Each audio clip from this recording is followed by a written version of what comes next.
Estamos de volta com o estúdio para te contar que 1 a cada 5 profissionais de grandes corporações sofre de esgotamento no Brasil. É o que apontou uma pesquisa feita com a ajuda de inteligência artificial com mais de 38 mil entrevistados. O trabalho teve início em 2015 e nos últimos 7 anos enviou questionários de grandes empresas do país sobre aspectos da saúde mental. A maioria dos entrevistados eram mulheres e, além dos resultados referentes ao burnout, a depressão e a ansiedade, a pesquisa identificou que 9% relataram problemas com álcool. Esse é o nosso assunto agora com o psicólogo e nosso colunista Alexandre Brito. Muito bem-vindo. Bem-vindo, Alexandre. Muito obrigado. Andressa anda estudando muito esse assunto, então, além de ser essa nossa conversa, né, Andressa? Pode deixar, é verdade. Vamos lá, Sociedade do Cansaço, eu até estou lendo um livro agora, né, escrito justamente com esse título, Sociedade do Cansaço. E isso acaba influenciando e sendo levado às empresas. E aí a gente fala do burnout, né? Tem realmente crescido nos consultórios muitas pessoas atrás de tratamentos e de ajuda mesmo por conta do esgotamento no trabalho? Tem sim, Andressa, porque a gente vai vendo que esse imperativo, esse comando, seja produtivo, produza, né, vença na vida, todas essas questões também por resultado, procurando ali lucro, etc. Tudo isso vai fazendo com que nós sejamos produtivos e essa produtividade, essa que é a grande questão. A saúde mental, os cuidados com o trabalhador não estão acompanhando essa exigência por resultados, por produtividade. Então, isso vai sendo algo que vai produzindo esse cansaço, produzindo esse esgotamento psíquico. Porque a grande questão antes, vamos dizer assim, que em outras sociedades e outras épocas, muito mais o nosso corpo trabalhava. Então, se você não estava em ambiente de trabalho, o corpo não estava trabalhando, logo você poderia descansar. Qual que é o grande salto para agora? É que a mente não para. Essa é a grande questão. Então, você está o tempo todo produzindo conteúdo, o tempo todo produzindo resultados, tentando pensar em novas possibilidades para novos resultados, o tempo todo preocupado. Também isso vai gerando ansiedade, como vocês trouxeram. Então, é um pouco isso de você ter várias tarefas e essas tarefas não param com o encerramento do trabalho também. Então, você acaba vivendo esse cansaço por isso, porque é como se você não parasse de produzir mentalmente. Agora, como combater isso, Alexandre? Porque essa é uma dificuldade que imagino as pessoas tenham. Quer dizer, o que é possível fazer em episódios assim, que a pessoa tem eventualmente uma crise de ansiedade? Eu queria depois abordar especificamente o burnout, mas o que ela precisa fazer para tentar ou limpar ou aliviar a mente? Uma das alterações que aconteceram vindo com a pandemia mesmo é essa questão do horário não ser tão definido. Então, planejamento e organização, que é o arroz e o feijão do trabalho, continuam sendo ainda as principais formas de você evitar esse cansaço. Então, você vai ter a hora de começar e a hora de terminar. Certo. O grande terror, vamos dizer assim, terror psicológico, é justamente você não ter hora para começar, hora para terminar e estar disponível o tempo todo. Isso vai gerando esse cansaço também, vai gerando essa ansiedade. Então, primeiro ponto é essa organização e planejamento, né? O segundo ponto é você também tentar se desligar em final de semana, não levar tarefas. A gente até conversou em outro momento sobre isso aqui também. Não levar tarefas para o final de semana, que vai tornando até o final de semana ruim, comprometido. Seu domingo vai ficando ansioso, por exemplo.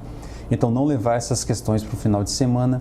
Então, assim, a organização, planejamento, tentar terminar suas tarefas e o horário é muito fundamental. Pois é, isso que já que você citou o final de semana, eu ia te perguntar a respeito do dia a dia, ou seja, tem que estabelecer ali um limite, imagino eu, que você fala assim, bom, a partir desse momento eu vou esquecer aquilo tudo que tem ali, se possível, né? Eu vou ter uma outra atividade para tentar zerar um pouco a mente em relação a essas obrigações. É assim? Você tem que se permitir, muitas vezes a gente trata isso com um certo caráter pejorativo. Você tem que se permitir ser inútil. Se você não souber ser inútil, improdutivo, você não vai ter saúde. Se você tem que ter esses momentos de ociosidade, aquele momento que você fala assim, olha, eu não sirvo para nada nesse momento, né? Eu não estou disponível para vocês o tempo todo, não. Isso é fundamental, você saber lidar com essa inutilidade e não significa algo ruim, não significa que isso tem esse caráter pejorativo. Então, essa organização é importante, porque a gente está sendo, o que eu tenho percebido também, Cacá?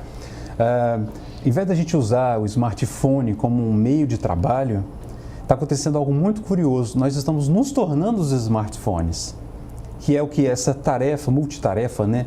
Fazer as coisas ao mesmo tempo, estar sempre conectado, estar o tempo todo produzindo, e isso é um problema. Freud tinha uma frase que ele dizia assim: nós somos feitos de carne, mas agimos como se fôssemos de ferro. Só que se a gente puder atualizar isso, seria isso mesmo, né? Nós somos feitos de carne, mas agimos como se fossem tecnologias, como se fôssemos máquinas. Digitais. Como se fôssemos digitais. Agora, é assim, né? Alta performance versus equilíbrio mental, né? A impressão que dá é que são opostos ali, né? Exatamente. A gente falou muito sobre o que nós devemos fazer para não cairmos nesse problema. Agora, o que as empresas, já que a gente está falando de grandes corporações, podem fazer também para incentivar os funcionários a buscarem um equilíbrio mental? Com certeza. A empresa ela tem que ter culturas que vão favorecer a saúde mental, senão vai ter um absenteísmo muito alto, as pessoas vão pedir para sair, vão ter muitos atestados médicos, estão sinais de que você, empresa, não está indo bem. Então, esse cuidado com a saúde mental, tem espaços para o funcionário, né? Eu vi que teve até uma entrevista aqui sobre a Copa, esses horários para talvez liberar ou ter um telão naquele momento. Comemorações, datas comemorativas, campanhas também são importantes. Então, criar esses espaços de pausa ao longo da jornada, ao longo do dia, não é só quando termina o trabalho, não. Né? Promover esses espaços de pausa, e também é fundamental que as empresas tenham dedicado, talvez no RH, o departamento pessoal, o psicossocial, que vai pensar essas estratégias justamente para a saúde do colaborador, do trabalhador, para que a empresa, entendendo que cuidar da saúde mental aumenta a produtividade, mas de um modo saudável. Quando as empresas entenderem isso, que eu cuido da minha saúde mental, não preciso de uma questão de vigilância, da sua presença permanente o tempo todo ali, isso vai com certeza melhorar a saúde da empresa e a saúde dos seus funcionários, né? Eu queria só, para a gente concluir, abordar o burnout. Essa é uma doença, não sei se eu posso definir como uma doença. É um adoecimento, Agora sim. É um adoecimento, né? Pois é, ela ganhou um certo destaque a partir de um episódio envolvendo uma figura bastante conhecida, nossa colega, jornalista, na Rede Globo. Isabela Camargo. Isabela Camargo. A Andressa conseguiu identificar uma outra conversa que a gente teve hoje. Eu queria saber, Alexandre, como é que isso funciona em termos de diagnóstico? Burnout teve um diagnóstico definido recentemente. Isso. A partir de um determinado ponto, daí você passa a entender que aqueles sintomas são de burnout. Como é que isso funciona? Isso, a Isabela, inclusive, ela dedica isso no Instagram dela, né, para fazer essa campanha, falar sobre esse assunto. A partir desse ano, o burnout foi considerado uma doença. E a partir desse ano, não é uma doença, por exemplo, minha, do Cacá, da Andressa ou de qualquer trabalhador. É uma doença da empresa. Ah, é? Ela é considerada um adoecimento ocupacional. Então, se você adoeceu, não é um problema seu. Vai se tratar ou vai se medicar, isso você tem que fazer.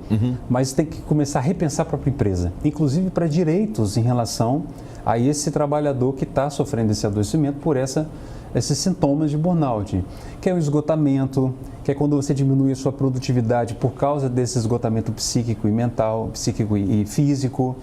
Ele começa você a ter prejuízos no sono, na alimentação, você perde a sua atenção, você fica desatento, você não consegue concluir o trabalho. Tanto que hoje também, Cacá, tem aparecido muito transtorno de déficit de atenção e hiperatividade. Porque vivemos num mundo de muita informação o tempo todo, muita cobrança o tempo todo, muita notícia fake, etc., o tempo todo, que isso também vai produzindo, gerando um adoecimento. Então, esses são alguns sintomas breves, né? Diminuir a capacidade de produzir, de ter atenção, sua capacidade de corresponder com a sua vida social também, sono, etc., por causa, necessariamente, da sua vida ocupacional. A partir desse ano, então, o burnout ele é uma doença ocupacional. Isso é um salto importante para que você não, vamos dizer assim, culpe quem está doente, mas você repense o ambiente de trabalho também. Tá certo. Muito Olha, bom. a gente poderia ficar falando aqui por bastante tempo, tem muita coisa para discutir nesse assunto, mas a gente volta a falar, né, Alexandre? Com certeza, Sempre. Andressa.